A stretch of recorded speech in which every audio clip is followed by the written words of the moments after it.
बालक जब पैदा होता है तो कई कई लोग तो 1 महीने के अंदर नाम रखवा लेते हैं, कईयों को टाइम लग जाता है, लेकिन नंद बाबा ने तो हद ही पार कर दी महाराज। 1 साल तक कोई नामकरण ही नहीं हुआ ठाकुर जी का।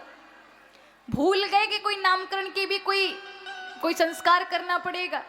सब कनुआ कनुआ कारा कारा कहकर बुलाते थे। नंद बाबा को जरूरत ही नहीं पड़ी, नंद का छोरे के नाम से प्रभु विख्यात हो गए थे।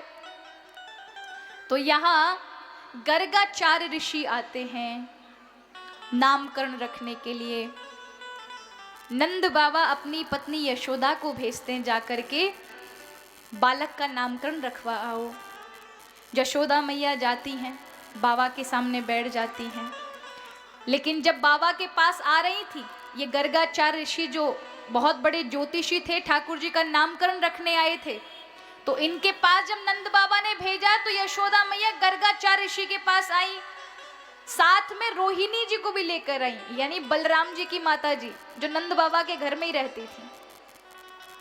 तो जब आ रही थी रास्ते में तो मन में विचार करती हैं यशोदा मैया कि जो हमारे बालक का नामकरण रखेगा वो पक्का ज्योतिषी तो है, कहीं खड़िया पलटन तो नहीं। खड़िया पलटन जानते हो किसे कहते हैं? जिसको कुछ भी नहीं आता हो। तो देखा पक्का ज्योतिषी है कि ऐसे ही है। आजकल फेक डिग्री लेकर बैठ जाते हैं, पता तो चले कहीं ऐसा हो कि कछू से कछू बता दिया और हमारे लाला का नाम कुछ और रखवा दिया। तो पहले परीक्षा होनी चाहिए। तो क्या किया, अपने अपने बालकों की अदला बदली कर ली। रोहिणी का बालक यशोदा ने खुद ले लिया, यशोदा के बालक को रोहिणी की गोदी में दे दिया।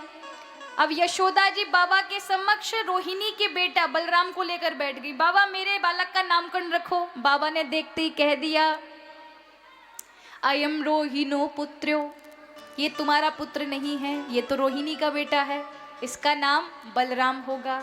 बल की अधिकता होने के कारण इसका बल समाज के लिए कल्याणकारक होगा, इसलिए बलभद्र। ये देवकी का 7वां पुत्र है और योग माया के आकर्षण से लाया गया है, इसलिए संकर्षण नाम होगा। यशोदा मैया रोहिणी की ओर देखकर कहती है, पक्का ज्योतिषी, खड़िया पलटन नहीं है। हीरे की अंगूठी निकालकर बाबा के समक्ष रख दी। आज यशोदा मैया ने नामकरण जैसे ही बलराम जी का हुआ, रोहिणी की गोदी में दिया और ठाकुर जी को गोदी में लेकर के कहा, बाबा तुम साची कह रहे थे, वो मेरा बालक नहीं था, मेरा बालक तो अब आया है, या का नामकरण रखो। ये क्या बनेगा, राजा बनेगा, क्या बनेगा, ये मेरा छोटा सा बालक है। और ठाकुर जी गोदी में बैठे बैठे बाबा को टुकुर टुकुर देख रहे थे। बड़ी बड़ी आंखें, नील कमल की तरह, नन्हे से छोटा सा मुख।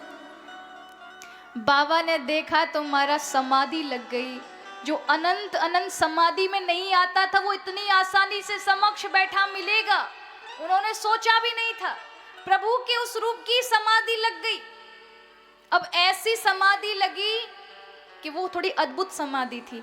एक होती है ध्यान समाधि, एक होती है त्राटक समाधि।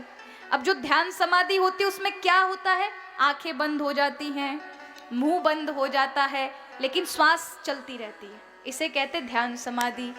लेकिन त्राटक समाधि टेढ़ी होती है, उल्टी होती है। त्राटक समाधि में आंखें फटी की फटी रह जाती है, मुख खुला का खुला रह जाता है, श्वास बंद हो जाती है। अब बाबा की समाधि त्राटक वाली लग गई। अब किसी कोई आपको ऐसा दिखे जिसकी आंखें फटी की फटी रह जाए, मुंह फटा का फटा रह जाए, श्वास बंद हो जाए, तो क्या समझोगे, गए ये तो। मैया ने कहा, अरे मेरे छोरा को नामकरण रखे बिना बाबा सिधार गए, ये कैसे हुआ? अरे बाबा, पर बाबा कहाँ, बाबा तो समाधि में लीन थे महाराज, ठाकुर जी के दर्शन में। मैयाओं को लगा कहीं ऐसा ना हो कि कल को लोग कहें, बताओ नामकरण करवे के काजे एक ब्राह्मण आया, वो भी इनके घर में सिधार गया।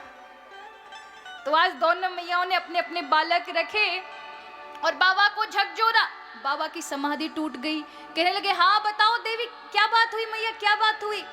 बोले, हम क्या बताएं क्या बात हुई, आप ही बताओ। हमने तो छोरा का नामकरण अच्छे गुण देखने के लिए बोला था, आप तो पता नहीं कहाँ चले गए।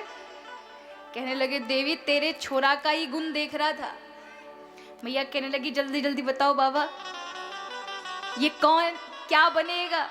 बाबा कहने लगे, क्या बताऊं मैया, जो संसार को बनाने वाला उसे तू क्या बनाएगी? बोले नहीं बाबा, ये ऐसी लंबी चौड़ी बात मेरी समझ में ना रही, सही सही बताओ, ये राजा बनेगा, अपने बाप को नाम रोशन करेगा या नहीं करेगा? जब ऐसा कहा तो बाबा कहने लगे, मैया तू भी जानती नहीं है तेरी गोदी में कौन है? ठाकुर जी भी मन मुग्ध होकर बाबा की बात सुन रहे थे। जैसे ही बाबा ने कहा ना कि ये कौन है, ठाकुर जी की आंखें एकदम फटी की फटी रह गई। भैया कहीं बाबा बता ना दे कि मैं भगवान हूं। अगर बता दिया तो फिर ये मैया जो मोको गोदी में लिए लिए घूमती है, दुग्ध पान कराती है, खिलाती है, मोको अलमारी में रख देगी।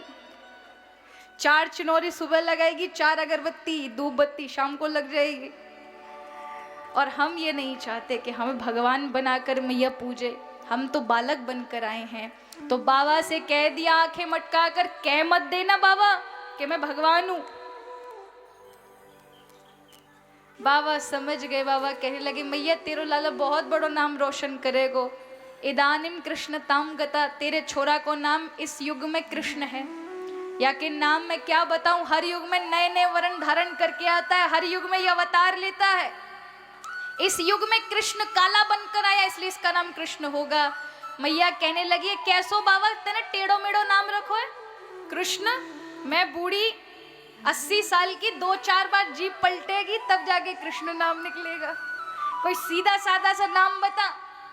बाबा कहते, मैया क्या नाम बताऊं, या के तो हजारों लाखों भगत उतने, या के नाम एक नाम हो तो बताऊं। कितने सारे भक्तों ने नाम रखा है, कोई कहे गोविंद, कोई गोपाला, मैं तो कहूं सांवरिया बांसुरी वाला। और किस किस ने क्या क्या नाम रखा। भीष्म के बनवारी, भीष्म पितामह बनवारी बोलते थे। भीष्म के बनवारी, अर्जुन के मोहन, छलिया भी कह करके बोला दुर्योधन, और कंसा तो कहता था जल करके काला, मैं तो कहूं सांवरिया बांसुरी वाला। क्या क्या नाम बताऊं मैया इसके, इसके तो इतने सारे भक्त उतने नाम। अच्युत युधिष्ठिर के, उद्धव के माधव, भक्तों के भगवान, संतों के केशव, मानव सब भजते हैं कह के कृपाला, मैं तो कहूं सांवरिया बांसुरी वाला।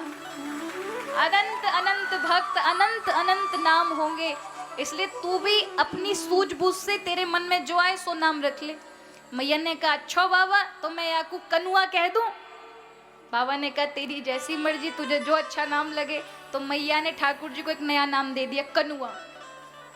और वो जग प्रसिद्ध हो गया हमारा। सब कहते, कोई कृष्ण वृष्ण नहीं कहता, गोकुल में सबका कह में ओ कारे, ओ कनुआ। आज महाराज ठाकुर जी थोड़े और बड़े हुए हैं।